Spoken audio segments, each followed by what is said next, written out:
Hey guys, welcome to Charcoal King. Hey, today, the very simple, the very classic, and the very easy smoked pork butt on the Weber Kettle.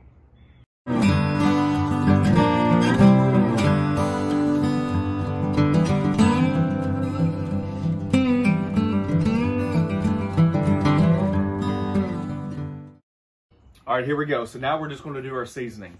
Salt, pepper, and garlic powder. Why, you ask?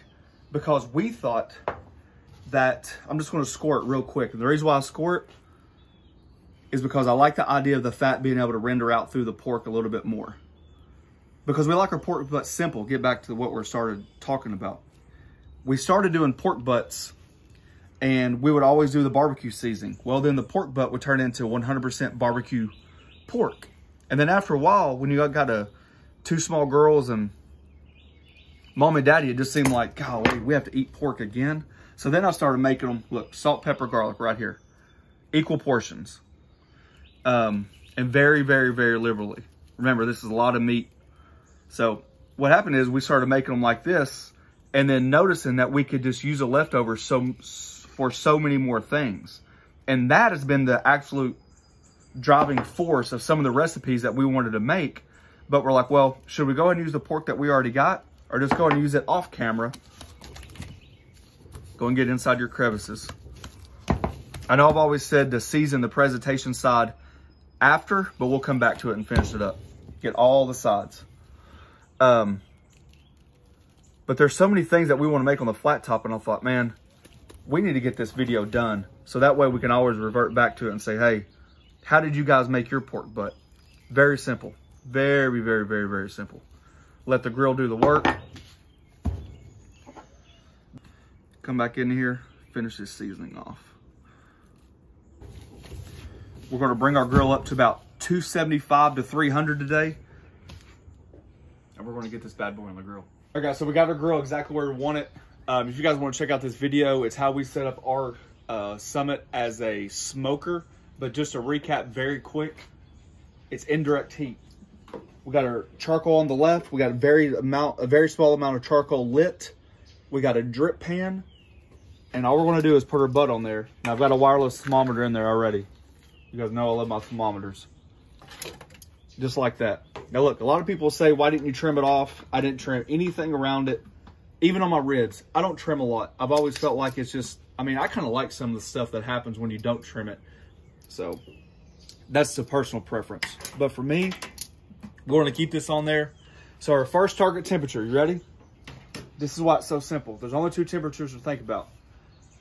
Your grill temperature and your meat temperature. Your meat temperature is going to come up to about 160. Okay, it's going to take about 3 to 5 hours depending on how hot your temperature is and all that stuff. Okay, 160. After that, we'll go to the next step. All right, guys, so I've been hovering around 265 somewhere right through there, so it's perfect for me. I wanted to hit about 280, 275 somewhere around there, but I can live with it. Haven't even touched it. All right, this is perfect. You see the wetness still in there? That's the fat rendering out. But watch this. See how you can scratch it and the seasoning doesn't come off? That's a culinary term called grate. That's perfect. That's exactly what you want.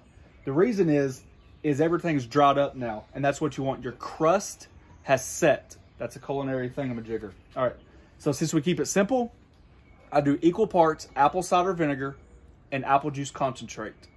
You don't have to have a fancy squirt bottle. You don't have to mop. You can use a spoon if you want to. I'm just using a silicone brush, and all I do is dab it liberally. We're hitting about, what temperature are we on the inside? About 135 on the inside. So we got at least 60 more or 30 more degrees to go before we take it off and wrap it. I just want those flavors to get in there. And that apple juice concentrate is also going to help darken this pork butt up. And if I've said it once, woo, little taste test for the chef. If I've said it once, I've said it 1,000 times. When your charcoal's going, not growing, throw something else on. Throw a cheeseburger, throw a hot dog. Throw your lunch meat for the week. Smoked beef, like a roast beef with a horseradish, rosemary, and garlic sauce. All spread over it. Woo.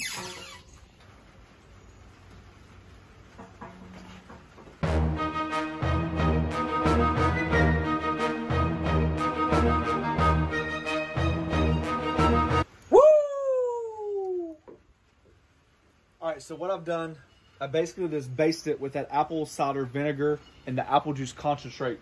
About 30 every 45 minutes, somewhere like that.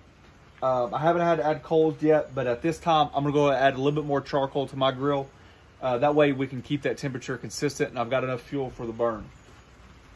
We've gotten up to about 160 degrees.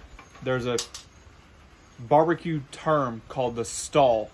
Now your meat is gonna hit a certain temperature between 150 and 170. What happens is it takes a good amount of time, more than normal, to get over that temperature hump.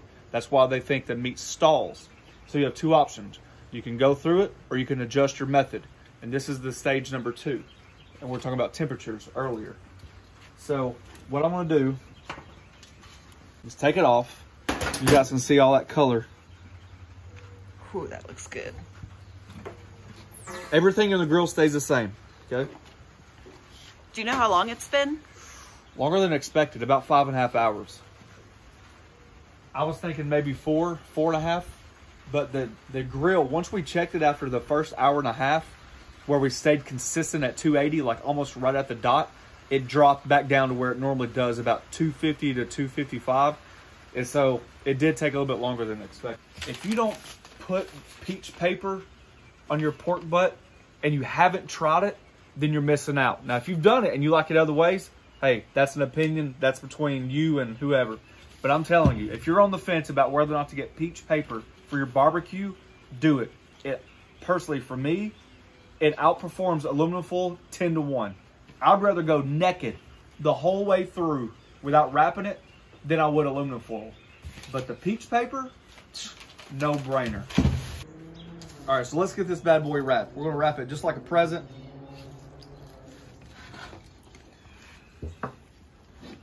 Woo! Save them juices. What I like to do... That looks so good. What I like to do is just go ahead and douse it one more time in this apple juice and vinegar. Bring off enough paper to where you're going to double it. And I just use the end of my...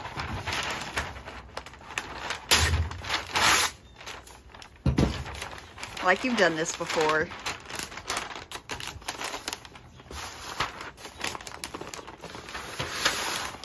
Now try to remember which side's fat side up. So we have to go just like this.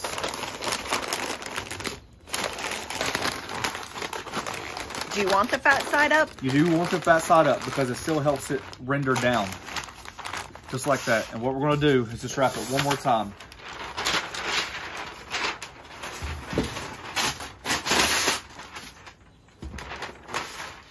So this time we're gonna put the fat side down. That way,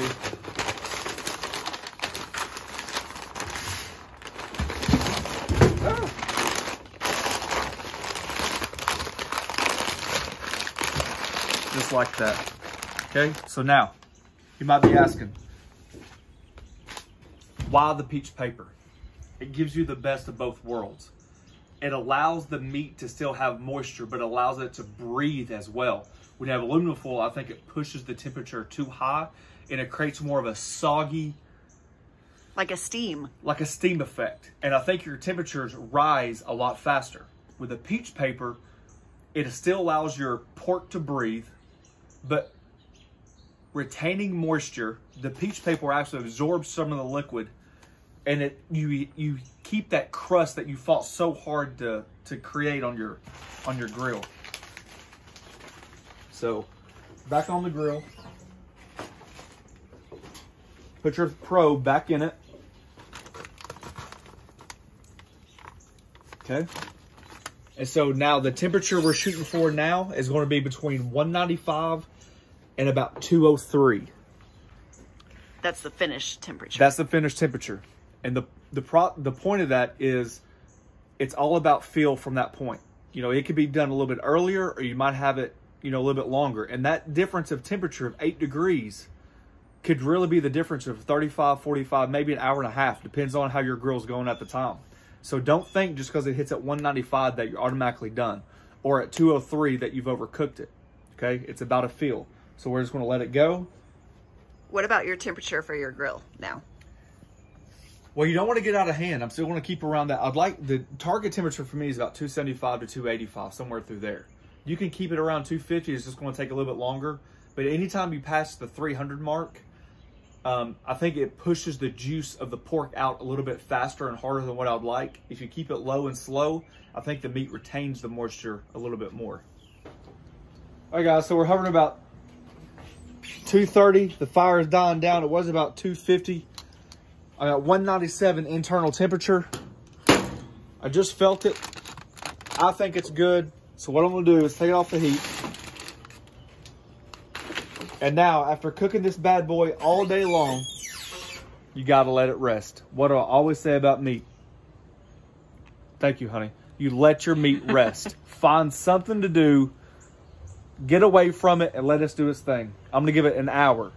I'm gonna keep the thermometer in there, the digital thermometer, because I'm gonna show you guys the difference of letting it rest for an hour. That's probably the grill temp, and then that's the internal temperature right there, okay? All right, guys, the time and anticipation is way past, and I am starving. So here's a quick idea. So can't remember exactly, what was it, 196 that we pulled it off?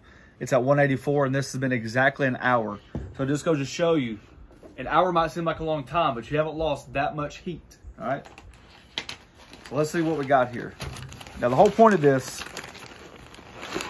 is because what we do now, we'll have a family dinner with this pork. Then after that, I take it and I break it up really good, and I put, oh my God, look at all that. I put it in freezer baggies, like kind of like portion control. And then anytime we want to do something like enchiladas or a carnitas or... Oh, it smells so good. God, or, it smells so good. Tacos or anything like that. Barbecue chicken chicken pizzas. No, chicken. Barbecue pork pizzas. Barbecue pork. I'm sorry. Am I just making a mess with this? Mmm. All right, let's do this. I'm gonna shred it in the paper because I don't want to lose its juices. To me, this is still extremely hot to shred, but for the viewer's sake, let's get on with it, right? That's typically a good sign. I don't know about you, but if the bone's falling out, I can live with it.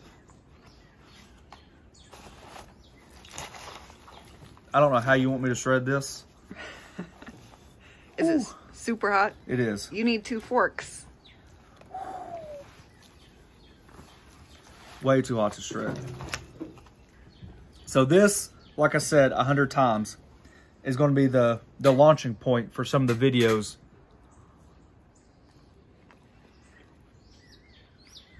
Ain't too hot to eat. Juicy. Thanks for watching. Don't forget to press that subscribe button, pound the notification button. Keep your pork simple, because it'll go a lot farther, and then you can make some bad stuff with it.